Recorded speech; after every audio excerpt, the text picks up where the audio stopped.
आझाद मैदानावरची थेट दृश्य आपण पाहतो। अंगणवाडी सेविकांनी या ठिकाणी आंदोलन सुरू केलेलं आहे। ठिय्या आंदोलन त्यांनी या ठिकाणी केलेलं आहे आणि काही वेळातच आता उद्धव ठाकरे या सगळ्या अंगणवाडी सेविकांना भेटण्यासाठी या ठिकाणी पोहोचतायत। ही थेट दृश्य आपण पाहतोय की आझाद मैदानावरचे आहेत आणि उद्धव ठाकरे या अंगणवाडी सेविकांचं म्हणणं ऐकून घेण्यासाठी या ठिकाणी पोहोचले आहेत। उद्धव ठाकरेंनी अंगणवाडी सेविकांच्या या आंदोलनाला पाठिंबा दिलेला आहे आणि आता उद्धव ठाकरे या अंगणवाडी सेविकांच्या ठिकाणी आंदोलनाच्या ठिकाणी आता पोहोचलेले आहेत। प्रलंबित मागण्यांसाठी अंगणवाडी सेविकांनी हा महामोर्चा या ठिकाणी काढलेला आहे। गेल्या काही दिवसांपासून आझाद मैदानावर त्यांचं आंदोलन सुरू आहे। नागपूरमधल्या हिवाळी अधिवेशनातही अंगणवाडी सेविकांनी आपल्या मागण्यांसाठी आंदोलन केलं होतं। त्यानंतर आता आझाद मैदानावर इथे अंगणवाडी सेविकांनी आंदोलन सुरू केलंय आणि तिथे आता उद्धव ठाकरे पोहोचले। अंगणवाडी सेविकांचं ते म्हणणं ऐकून घेणार आहे। याआधी नागपूर हिवाळी अधिवेशनात जुन्या पेन्शनच्या मागणीसाठी काढण्यात आलेल्या मोर्चाला उद्धव ठाकरेंनी संबोधित केलं होतं आणि आता अंगणवाडी सेविकांच्या या आंदोलनाच्या ठिकाणी उद्धव ठाकरे पोहोचले असून अंगणवाडी सेविकांना त्यांनी पाठिंबा दर्शवलेला आहे।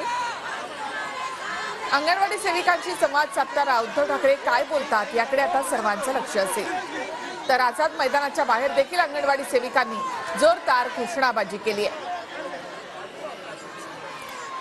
तर अंगणवाडी कर्मचाऱ्यांना ग्रॅज्युइटी द्यावी, शासकीय कर्मचाऱ्यांचा दर्जा द्यावा, अंगणवाडी कर्मचाऱ्यांचं मानधन वाढवावं आणि कर्मचाऱ्यांना सरकारप्रमाणेच निवृत्ती वेतन योजना लागू करावी आणि कर्मचाऱ्यांना ताबडतोब मोबाईल देण्यात यावेत, अशा मागण्या अंगणवाडी सेविकांनी ठेवलेल्या आहेत। अधिक माहितीसाठी थेट आपण जाऊयात आमचे प्रतिनिधी कृष्णा सोनारवाडकर यांच्याकडे। कृष्णा, उद्धव ठाकरे, संजय राऊत आता आझाद मैदानावर दाखल झाले।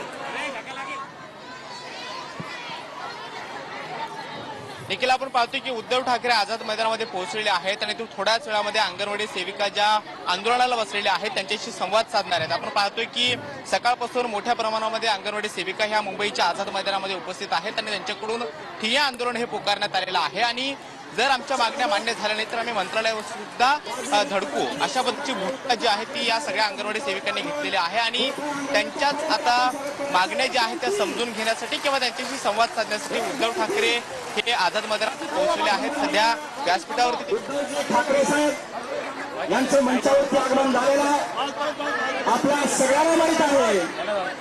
कोविडच्या काळामध्ये देशामध्ये नंबर राज्याला 1 आणण्यामध्ये ज्यांचा सिंहाचा वाटा ते तत्कालीन माजी मुख्यमंत्री सन्माननीय उद्धवजी ठाकरे साहेब यांचं मंचावरती आगमन झालेलं आहे। त्यांच्या समोर खासदार संजयजी राऊत